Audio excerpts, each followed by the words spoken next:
एकादश के बच्चों का अर्थशास्त्र के आज के इस वीडियो लेक्चर में हार्दिक स्वागत। आज हम सीखेंगे, जानेंगे कि स्वतंत्रता प्राप्ति के समय परिवर्तन के महत्वपूर्ण संकेतक जो थे उनकी क्या स्थिति थी। इसमें हम जनांक की स्थिति जानेंगे और साथ ही साथ व्यावसायिक संरचना की स्थिति से भी परिचित होंगे। लेकिन उससे पहले एक छोटा सा टॉपिक जो यहाँ छूट गया था कि भारत जब आज़ाद हुआ उस समय भारत में व्यापार, विदेशी व्यापार की स्थिति और निर्यात के अधिशेष की यथा स्थिति क्या थी। तो आइए थोड़ा सा जानते हैं। एक समय था जब भारत एक व्यापारिक देश था। ब्रिटिश शासन के दौरान भारत में बड़े स्तर पर वस्तुओं का निर्यात किया जाता था और वो निर्यात था कच्चे माल का। इससे क्या हुआ था कि भारतीय अर्थव्यवस्था विपरीत विपरीत रूप से प्रभावित हुई और विशाल स्तर पर वस्तुओं के निर्यात से देश के आंतरिक बाज़ारों में देशवासियों के लिए आवश्यक चीज़ें जैसे कि अनाज, कपड़ा, वस्तुएं, ये सब उपलब्ध नहीं हो पाती थी क्योंकि कृषि का ब्रिटिशों द्वारा व्यवसायीकरण किया जा रहा था। अधिशेषों से प्राप्त सोने तथा चांदी से भारतीय अर्थव्यवस्था के आर्थिक विकास पर कोई फर्क नहीं पड़ा क्योंकि इसका प्रयोग ब्रिटिश शासकों द्वारा शासन करने के लिए गढ़ी गई व्यवस्था यानी बनाई गई व्यवस्था तथा अंग्रेजी सरकार के युद्धों पर खर्च के रूप में उपयोग में लाया जा रहा था। तो कुल मिलाकर के हमने अभी इतना जाना कि उस समय अंग्रेज़ भारतीय अर्थव्यवस्था का पूरी तरह से विदोहन करने में लगे हुए थे। अपने राष्ट्र के हितों को साध रहे थे और इसके लिए यहाँ का जो भी ज़रूरी सामान कच्चा माल के तौर पे वो वहाँ निर्यात कर रहे थे और वहाँ के निर्मित माल को भारत में बाज़ार के रूप में इस्तेमाल करने के लिए आयात कर रहे थे।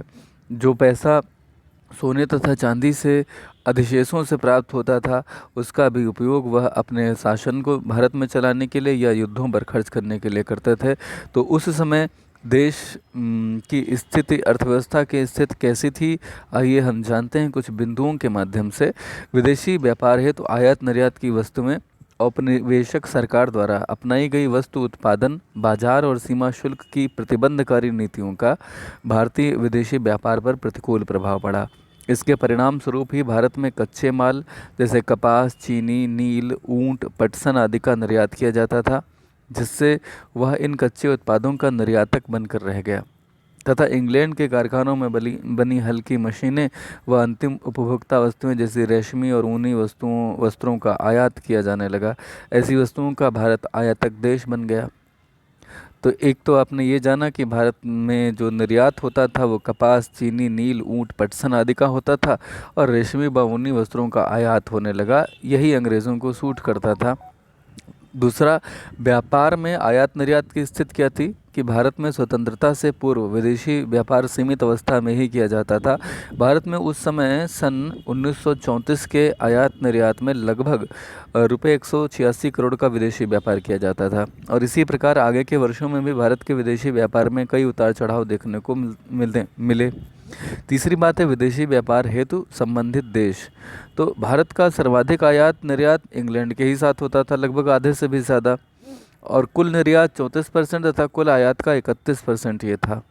ठीक है, कुल निर्यात 34% और कुल आयात 31% था। ठीक है। दूसरे देश जिसमें भारत आयात निर्यात करना प्रारंभ कर चुका था उनमें कनाडा, बर्मा और श्रीलंका आदि शामिल थे। कुल मिलाकर निर्यात 21% तथा आयात 10% ही था। साथ ही अमेरिका के साथ व्यापार में भी भारत के कुल आयात में हिस्सा 7% तथा निर्यात में 8% रहा। तत्पश्चात स्वतंत्रता के समय वर्ष 1947-48 में भारत के आयात में इंग्लैंड का भाग घटकर 25% पर आ गया और अमेरिका का बढ़कर 30% हो गया। निष्कर्ष क्या है कि स्वतंत्रता के समय विदेशी व्यापार में भारत के निर्यात अधिक और आयात कम थे। साथ ही ब्रिटिश सरकार के युद्धों पर व्यय और अदृश्य मदों के आयात पर व्यय के द्वारा भारत की संपदा का अधिक दोहन हुआ, जिसका भारत की अर्थव्यवस्था पर दीर्घकालिक प्रभाव देखने को मिला और वो प्रभाव भी कैसा था, वो प्रभाव भी प्रतिकूल था। ठीक है। एक और महत्वपूर्ण यहाँ पर तथ्य है स्वेज नहर के माध्यम से सुलभ और लाभप्रद व्यापार। यह नहर उत्तर पूर्वी मिस्र में स्वेज स्थल संधि के आर पार उत्तर से दक्षिण की ओर प्रवाहित होने वाली कृत्रिम जलमार्ग है। मतलब इसे मानव निर्मित एक जलमार्ग है जो उत्तर पूर्वी मिस्र में स्वेज स्थल संधि के आर पार उत्तर से दक्षिण की ओर प्रभावित होती है। स्वेज नहर भूमध्य सागर की मिस्र पत्तन पोर्ट सईद को लाल सागर की एक प्रसारणा स्वेज की खाड़ी से जोड़ता है। इसे स्वेज नहर कहा जाता है। इस नहर से अमेरिका और यूरोप से आने वाले जलमार्गों को दक्षिण एशिया, पूर्वी अफ्रीका तथा प्रशांत महासागर तटवर्ती देशों के लिए एक छोटा और सीधा जलमार्ग सुलभ हो गया है। अब उन्हें अफ्रीका के दक्षिणी छोर की परिक्रमा नहीं करनी पड़ती। सन 1869 में इसके खुल जाने से परिवहन लागतें बहुत कम हो गई हैं और भारतीय बाजार तक पहुंचना अधिक सुगम और सुलभ हो गया है। इसलिए यह अत्यधिक लाभप्रद है भारत के लिए भी। तो यहाँ पे कुछ चिक पॉइंट हैं जो हमने कल पढ़ा था और आज जो हमने पढ़ा उसके आधार पे कि स्वतंत्रता प्राप्ति के समय देश के लगभग कितने प्रतिशत जनसंख्या कृषि कार्य में निर्भर थी। ब्रिटिश शासन के दौरान भू राजस्व प्रणालियों के संचालन का मुख्य उद्देश्य क्या था। ब्रिटिश शासन काल में प्रचलित 2 उद्योगों के नाम बताइए। भारत के आयात निर्यात पर पूर्ण रूप से किसका एकाधिकार था। स्वेज नहर भूमध्य सागर के मिस्र पत्तन पोर्ट सईद को लाल सागर की किस खाड़ी से जोड़ता है, ये आपने अभी पढ़ा है। तो इन सारी चीज़ों को, इन सारे प्रश्नों के उत्तरों को खंगालिए, पीछे का एक पुनः रीडिंग कीजिए और आपको निश्चित रूप से ये टॉपिक समझ में आ जाएगा। आइए अब हम अपने मुख्य टॉपिक पे आते हैं आज के। स्वतंत्रता प्राप्ति जिस समय हुई उस समय परिवर्तन के जो महत्वपूर्ण संकेतक हैं उनकी क्या स्थिति थी। तो भारत में जनांकिकी और व्यावसायिक अनेक प्रकार के आधारिक परिवर्तन हुए हैं। आइए हम उन्हें जानते हैं। जनांकिकी स्थिति। स्वतंत्रता प्राप्ति के समय भारत की जनांकिकी स्थिति यानी कि डेमोग्राफिक स्टेट जो थी वो बहुत ही भयावह थी, डराने वाली थी। जनसंख्या संबंधी आंकड़े भारत में सर्वप्रथम 1881 में एकत्रित किए गए थे। कब किए गए थे? 1881। ये याद रखिएगा। जनसंख्या संबंधी आंकड़े भारत में सबसे पहले कब एकत्रित हुए? 1881 में। इसमें स्पष्ट रूप से देश की जनसंख्या की विषमता की स्थिति उभर करके सामने आई। विषमता का तात्पर्य यह होता है कि आय का समान वितरण नहीं था, असमान। जहाँ पे चीज़ें विषम हैं वहीं पर वो असमान हैं। विषम का मतलब जो सम ना हो, ठीक। तो इसके बाद से प्रत्येक 10 वर्ष में जनगणना होती रही है लगातार। भारत में सन 1921 में प्रथम सोपान की जनगणना से पूर्व भारत में जनांकिकी संक्रमण चरण सीमा पर था। प्रथम सोपान यानी कि पहला चरण जो था 1921 में जनगणना से पहले जनांकिकी जो संक्रमण है, जनांकिकी संक्रमण मतलब संक्रमण उस स्थिति को बोलते हैं जो अनुकूल स्थिति ना हो, जो समस्या उत्पन्न करने वाली हो, वो चरम सीमा पर था, यानी कि जनांक की स्थिति अच्छी नहीं थी। सन 1921 के बाद से जनगणना का द्वितीय सोपान माना जाता है।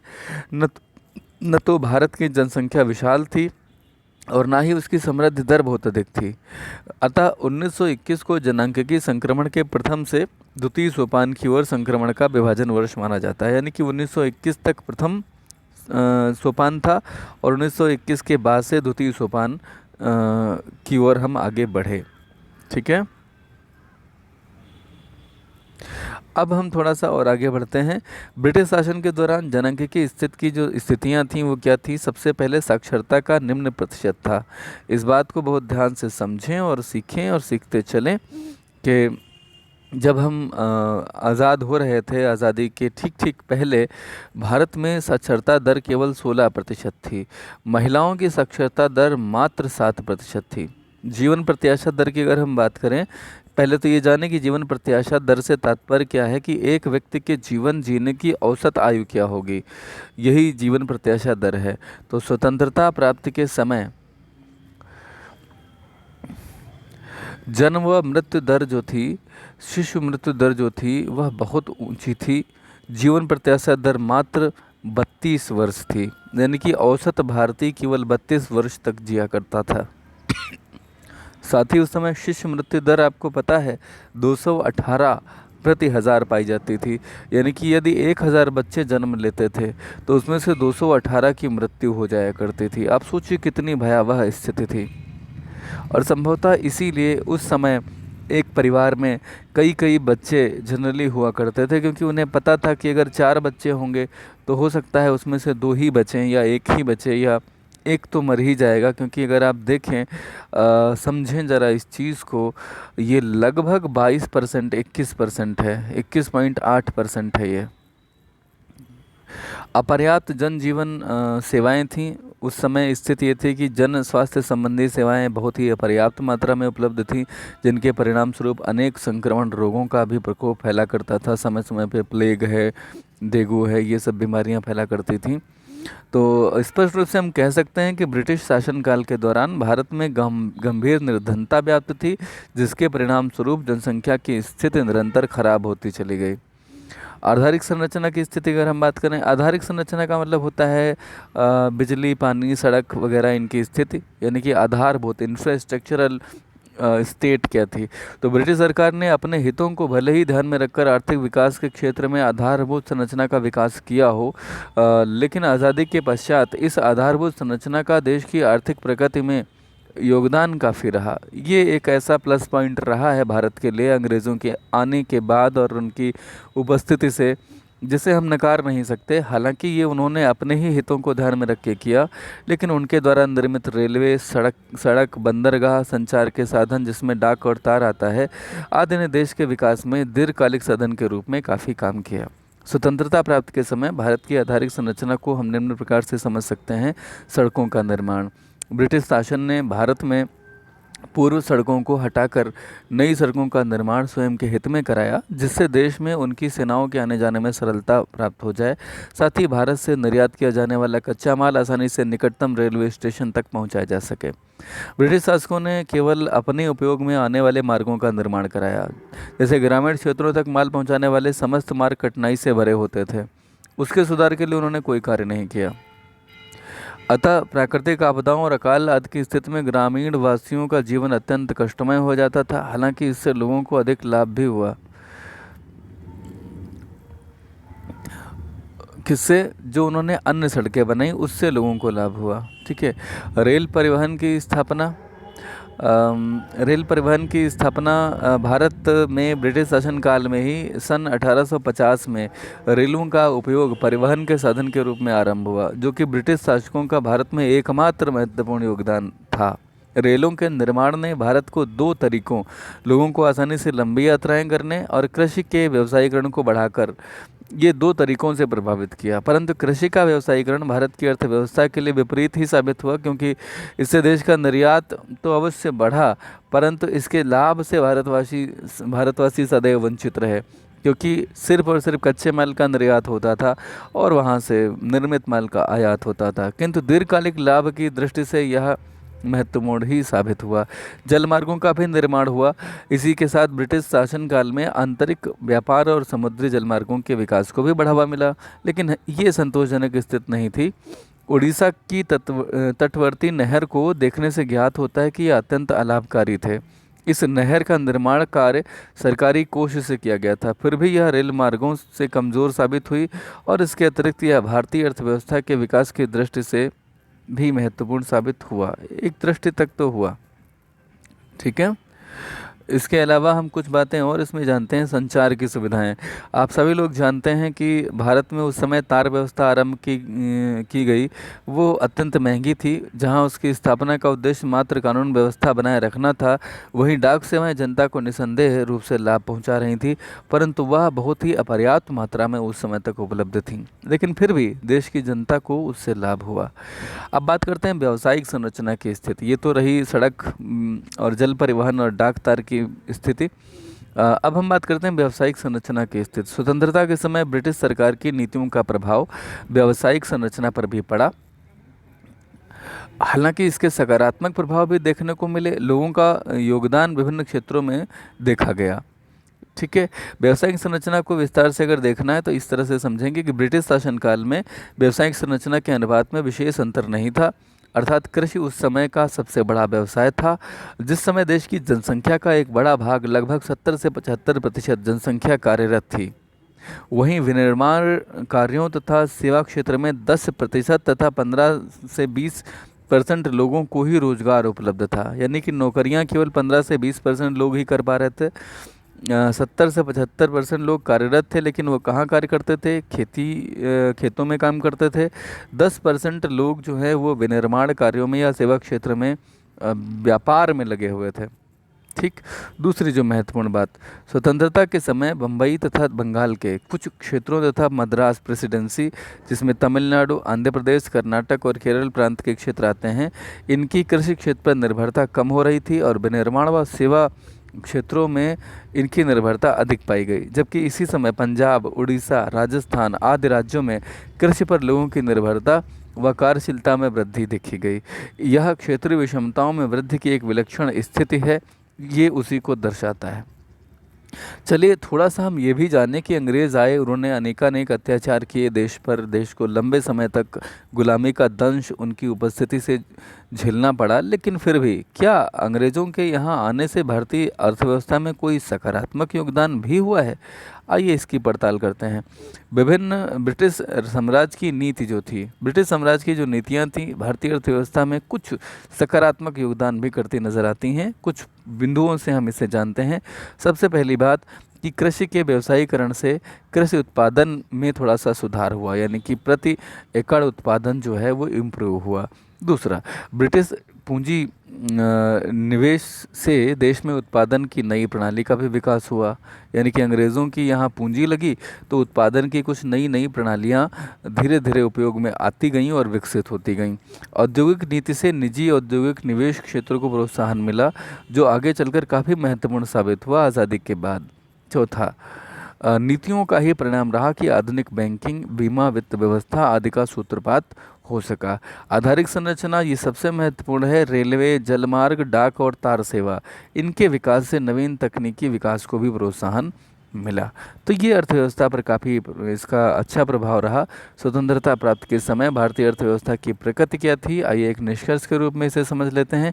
देखिए, ब्रिटिश सरकार ने 200 वर्षों के शासन में भारतीय अर्थव्यवस्था के प्रत्येक आयाम पर अपनी पैठ जमा ली थी, यानी अपना दखल जमा लिया था हर तरह से। भारतीय अर्थव्यवस्था चारों ओर से घिरी हुई व पिछड़ी हुई हो चुकी थी, अंग्रेज़ों के चंगुल में थी। और स्वतंत्रता के दौरान भारतीय अर्थव्यवस्था की प्रकृति अर्धविकसित, अल्प विकसित, गतिहीन, अर्ध सामंती और घिसी हुई व विच्छेदित थी, यानी बटी हुई थी। ठीक है, तो हम कुछ बिंदुओं से समझ लेते हैं भारतीय अर्थव्यवस्था की स्थिति, और आज के लिए यही अंतिम टॉपिक होगा। पहली बात यह है कि अल्प विकसित तथा विकासशील अर्थव्यवस्था। भारतीय अर्थव्यवस्था अल्प विकसित थी, बहुत कम विकसित थी, और विकासशील यानी विकास की ओर अग्रसर थी।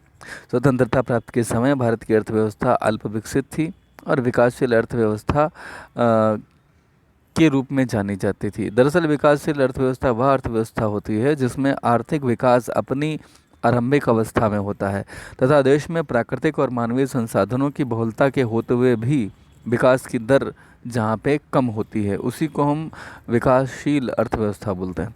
इस प्रकार की अर्थव्यवस्था में आर्थिक नियोजन की प्रक्रिया को अपनाकर विकास की गति प्रदान की जाती है, और ये सभी विशेषताएं भारतीय अर्थव्यवस्था में मौजूद थीं। इसलिए इसकी प्रकृति को अल्प विकसित कहा जा सकता था, क्योंकि उस समय भारत जो है वो अपनी गति से, अपनी स्थिति से नहीं आगे बढ़ रहा था, अंग्रेज़ों के द्वारा उसका उपयोग हो रहा था। इसलिए उसे विकासशील कहना भी उचित नहीं होगा, अल्प विकसित अर्थव्यवस्था कहा जाना ज़्यादा अच्छा होगा। हालांकि इंग्लैंड को विकसित देशों की श्रेणी में ही शामिल किया जाता था उस समय। दूसरी बात, गतिहीन अर्थव्यवस्था। स्वतंत्रता प्राप्त के समय भारत की अर्थव्यवस्था गतिहीन थी।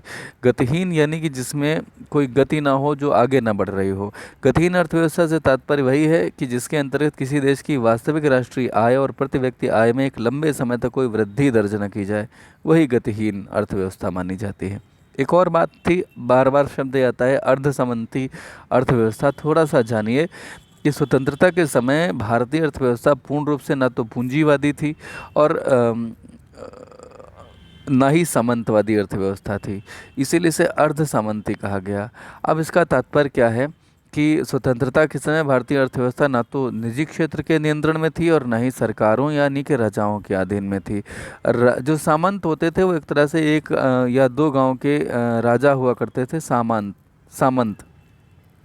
वो क्या हुआ करते थे? वो राजा हुआ करते थे, सामंत। ठीक है, छोटे राजा, एक गांव, दो गांव, 5 गांव के राजा सामंत कहे जाते थे। लेकिन उस समय चूँकि कुछ व्यापारी भी थे, जो पूंजीपति कहलाते थे वो भी औद्योगिक गतिविधियों में सक्रिय थे। तो ना तो पूरी तरह से पूंजीवादी अर्थव्यवस्था थी और ना ही राजाओं का शासन था, इसीलिए इसे अर्ध सामंती जो है अर्थव्यवस्था कहा गया। ठीक, कुछ राजा भी उस समय हुआ करते थे।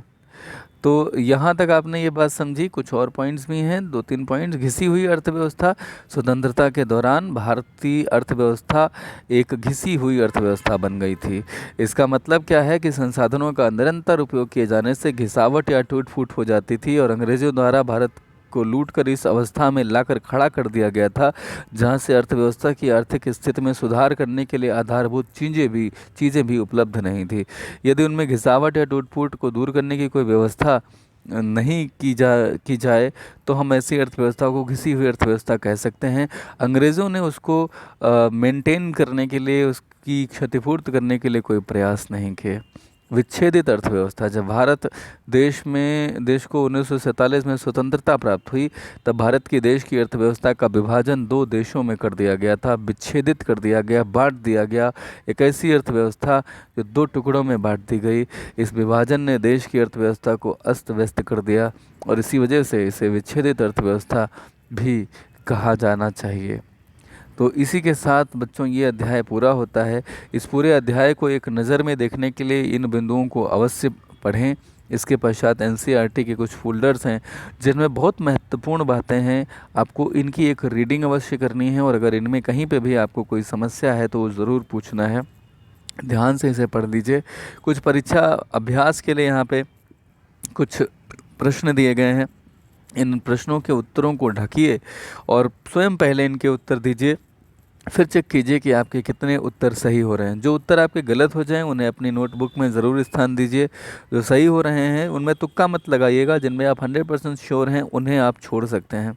ठीक है, इस तरह से आप इस चैप्टर के नोट्स बनाएं, संक्षेप में स्वयं को जांचिए। ये जो प्रश्न यहाँ पर दिए गए हैं उनके उत्तर नहीं हैं। अगर आप इनकी में से किसी भी प्रश्न में, बहुविकल्पी में या अतिलघुत्तरी में या लघुत्तरी में अटकते हैं तो please let me know, I will definitely solve your all queries. Thank you so much for watching the video till end. Keep watching and keep sharing. Thanks a lot.